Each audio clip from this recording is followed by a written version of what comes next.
Hello বন্ধুরা, কি করছো তোমরা? সবাই কেমন আছো? আশা করছি খুব ভালো আছো। আমিও তোমাদের আশীর্বাদে ভালো আছি। তো আজকের সন্ধেটা একটু অন্যরকমই ছিল। কিছুদিন যাবৎ বাড়ি না থাকায় এই যে আমার খাট, ড্রেসিং টেবিল, আলমারি এরা আমায় বারবার করে বলছিল, কিরে এবার তো একটু পরিষ্কার কর।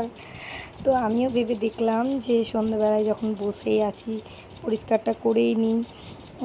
তো শুরু করে দিলাম পরিষ্কার করতে। প্রচণ্ড ধুলো পড়ে গেছিলো, প্রচণ্ড। কারণ আমি সপ্তাহে একদিন অন্ততপক্ষে এদেরকে সময় দিই। কারণ মানে আমার বাড়ির কাজ করতে অন্ততপক্ষে নিজের ঘর সাজাতে আমার খুব ভালো লাগে। নিজের ঘর পরিষ্কার পরিচ্ছন্ন রাখতে আমার খুব ভালো লাগে। দেখতে ভালো লাগে খুব পরিষ্কার পরিচ্ছন্ন ঘর থাকলে, তাই না বলো?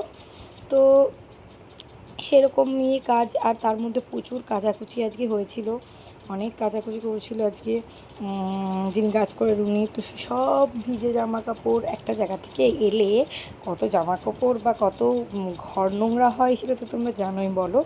তো এদেরকে সব কাচাকুচি করে এইসব সব পরিষ্কার করে ঘর দৌড়, তারপরে নিজে একটু রেডি হয়ে সন্ধে দিয়ে এসে ফ্রেশ হয়ে আবার বসে গেলাম জামা কাপড় গোছাতে। জামা কাপড়গুলো সুন্দর করে গুছিয়ে আলাদা আলাদা করে রেখে, ওর জামা কাপড় আমার জামা কাপড় সব কিছু আলাদা আলাদা করে রেখে তারপরে একটু রেস্ট নেব।